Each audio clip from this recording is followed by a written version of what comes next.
Hello bachcho, let's see this question. So the question over here says some of the characteristics of BT cotton are option A medium yield, long fiber and resistance to beetle pests. Option B high yield and production of toxic protein crystals which kill dipteran pests. Option C high yield and resistance to bollworms. Option D long fiber and resistance to aphids. So question में पूछ रहे हैं कि इनमें से कौन सी characteristics जो हैं वो बीटी कॉटन की हैं. So the key concept here is BT cotton. So BT cotton क्या है? बीटी कॉटन है हमारा जेनेटिकली मॉडिफाइड कॉटन. सो और इसको हम जेनेटिकली इंजीनियर्ड कॉटन भी बोलते हैं. एंड इसको बीटी कॉटन क्यों कहा जाता है?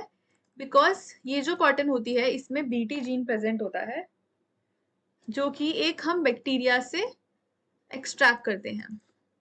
सो जो इसका ये जीन प्रेजेंट होता है ये हमें मिलता है फ्रॉम बैसिलस थुरियांजियासिस. सो ये बैक्टीरिया होता है हमारी एनवायरनमेंट में, ये नेचुरली अकरिंग होता है एंड इसके पास ये जो टॉक्सिन्स होते हैं ये प्रेजेंट होते हैं. सो ये टॉक्सिन्स जो होते हैं ये प्रोटीन टॉक्सिन्स होते हैं एंड ये क्या करते हैं, ये क्राई प्रोटीन टॉक्सिन्स होते हैं. इनको क्राई प्रोटीन्स भी बोला जाता है. ये सेवरल इंसेक्ट्स में ये टॉक्सिक होते हैं. सो इंसेक्ट्स के लिए टॉक्सिक होते हैं एंड उन इंसेक्ट्स में जनरली हमारे बॉल वॉर्म्स भी आते हैं. ऑप्शंस देख लेते हैं. ऑप्शन नंबर ए हमें गिवन है which is medium yield. So option A is medium yield, long fibre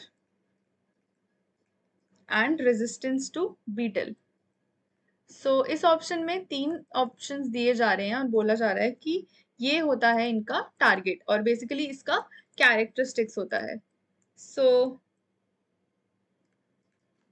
medium yield जो होता है this is not true because जो बीटी कॉटन होता है इसको हाई यील्ड के लिए मॉडिफाई करा जाता है. लॉन्ग फाइबर्स का कोई एसोसिएशन नहीं है. So they are not associated with BT cotton.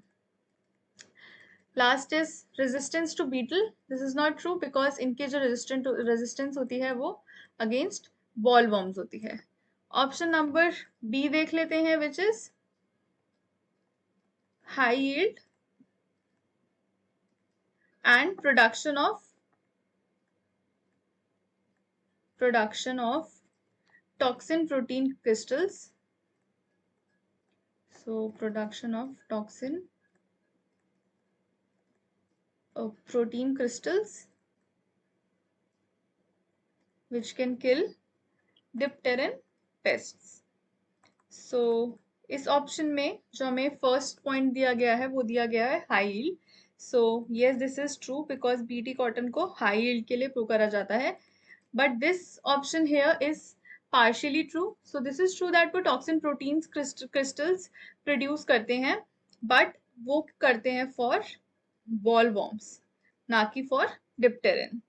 Option number C देख लेते हैं which is high yield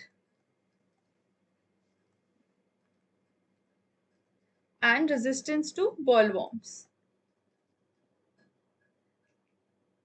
So this option here is correct because जो हमारे बीटी कॉटन होती है उसमें बॉल वॉर्म्स के अगेंस्ट रेजिस्टेंस जनरेट करी जाती है एंड हाई यील्ड देखी जाती है. So this option here is true because इसके दोनों कॉन्सेप्ट्स मैच होते हैं. ऑप्शन नंबर डी देख लेते हैं which is long fiber and resistance to aphids. So इसमें बोला है कि एक कॉन्सेप्ट है इसका long fiber का एंड एक बोला है resistance to aphids.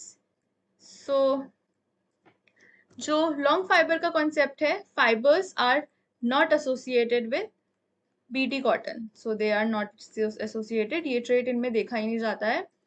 एंड जो रेजिस्टेंस टू एफिड्स है, एफिड्स के लिए रेजिस्टेंस नहीं होता है, इनमें बॉल वॉर्म्स के लिए रेजिस्टेंस होता है.